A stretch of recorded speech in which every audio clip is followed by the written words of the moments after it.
నమస్తే. సో ఈరోజు దిల్సుఖ్ నగర్లో నిరుద్యోగుల వంచన సభ అని చెప్పేసి బీఆర్ఎస్ పార్టీ అక్కడ లోకల్ ఎమ్మెల్యే సుధీర్ రెడ్డి ఆధ్వర్యంలో దాదాపుగా ఒక 500 నుండి 1000 మంది నిరుద్యోగులతో ఆ సభ అయితే నిర్వహించారు. సో ప్రధానంగా కాంగ్రెస్ పార్టీ నిరుద్యోగులను మోసం చేస్తూ ఉంది. కేవలం అధికారంలో రావడం కోసమే నిరుద్యోగులు వాడుకుందన్నట్టు ఈరోజు సభ పెట్టి ప్రభుత్వంపై మాట్లాడుతూ ఉన్నారు. సో దీనికి సంబంధించి మనతో పాటు మాట్లాడడానికి టీపీసీసీ జనరల్ సెక్రటరీ చెన్నగాని దయాకర్ ఉన్నారు. అన్న నమస్తే. సో ఎట్లా చూస్తూ ఉన్నారు మరి ఈరోజు దిల్సుఖ్ నగర్లో బీఆర్ఎస్ పార్టీ ఆధ్వర్యంలో నిరుద్యోగులు దాదాపుగా పెద్ద ఎత్తున ప్రోగ్రాం నిర్వహిస్తూ ఉన్నారు. ఏంది మరి వాళ్ళకి రావాల్సిన 2 లక్షల ఉద్యోగాలు ఎప్పుడు ఇస్తూ ఉన్నారు, ఏం చెప్తారు అసలు?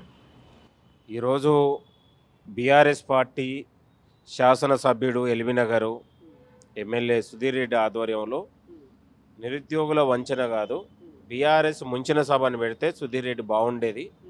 సుధీర్ రెడ్డి అనేటోడు తెలంగాణ ఉద్యమంలో లేడు, నిరుద్యోగులకు ఎన్నడూ పోరాటంలో లేడు, పిల్లికి బిచ్చం పెట్టినోడు సుధీర్ రెడ్డి. మరి ఈరోజు సుధీర్ రెడ్డి కూడా తన రాజకీయ పబ్బం కోసం, కేటీఆర్ దగ్గర మెప్పు కోసం ఇవాళ నిరుద్యోగులను అడ్డుపెట్టుకొని దగులుబాజీ చిల్లర రాజకీయాలు చేయడం అనేది చాలా సిగ్గుచేటు. ఆ పక్కన ఉన్నటువంటి రాకేష్ రెడ్డి అనేటోడు ఇవాళ నిరుద్యోగుల్ని కాదన్నోళ్ళని కూడా గ్రాడ్యుయేట్ లేని నుండి దొంగోట్లతోని ఇవాళ నమోదు చేయించుకొని ఎన్నికల్లో పాల్గొన్నాడు. కాబట్టి నిరుద్యోగులే కర్రు కాల్చి వాత పెట్టినోళ్ళు రాకేష్ రెడ్డికి. ఇక ఆ రాకేష్ రెడ్డి కూడా స్థాయికి మించి ముఖ్యమంత్రి గారి పైన ప్రజాపాలన పైన మాట్లాడతారు.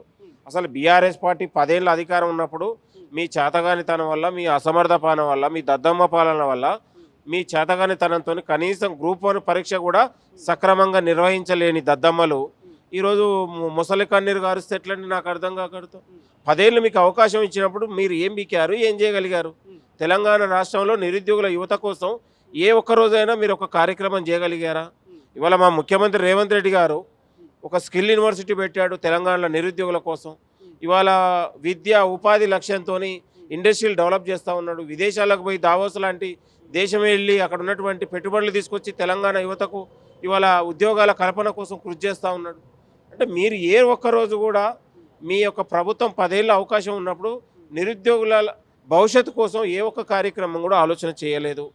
మీ అసమర్థ పాలన వల్లే తెలంగాణలో నిరుద్యోగం పెరిగింది. అంటే మేము నిరుద్యోగులకి ఉద్యోగాలు ఇవ్వలేదు కాబట్టి మమ్మల్ని ఉడగొట్టిలు. ఇప్పుడు మిమ్మల్ని గెలిపించినప్పుడు మీరెందుకు ఇవ్వలేకపోతున్నా ఉన్నారు? మీరు చెప్పిన 2 లక్షల ఉద్యోగాలు కావచ్చు, మన సర్పంచ్ ఎలక్షన్లో 40,000 ఉద్యోగాలు ఇస్తారు, అవెందుకు ఇవ్వలేకపోతా ఉందని చెప్పేసి మాట్లాడుతూ ఉన్నారు.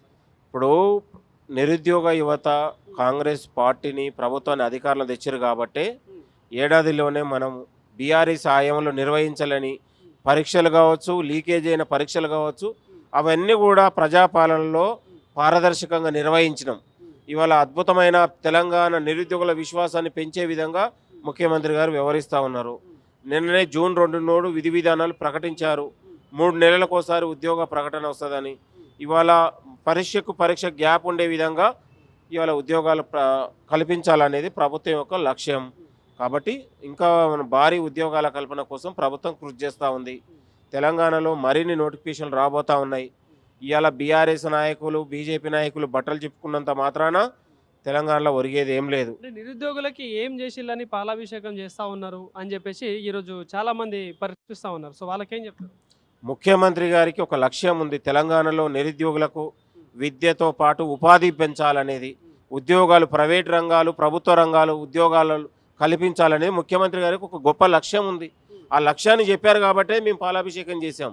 తెలంగాణ సమాజం గర్వపడేలా ముఖ్యమంత్రి గారి పాలన ఉంది.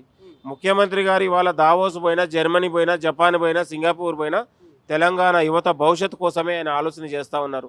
ఇవాళ అమెరికాకి వెళ్ళి, ఆస్ట్రేలియాకి వెళ్ళి, లండన్ వెళ్ళాల్సిన పని లేకుండా తెలంగాణలోనే భవిష్యత్తులో ఉద్యోగాలు కల్పించే స్థాయిలో తెలంగాణ యువత ఇవాళ ఆలోచన చేయాలనే విధంగా ముఖ్యమంత్రి గారికి ఒక గొప్ప సంకల్పం ఉంది.